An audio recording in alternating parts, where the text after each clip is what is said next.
កូនធ្លាប់មើលថែទាំងយប់ទាំងថ្ងៃគ្រួសារធ្លាប់ជួបជុំ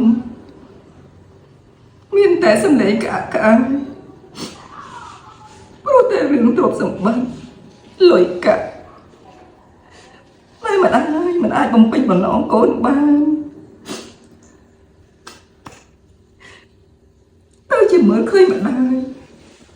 គេសត្រូវកូនទៅវិញដើរផុតឃើញហួរមុខមិនអើយក្រោយមិនមើលធ្វើដូចម្ដាយជាអ្នកក្រែ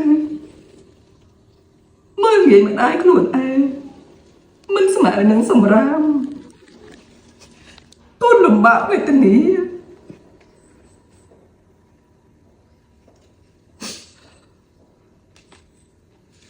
ដល់ចាក់ដល់អារម្មណ៍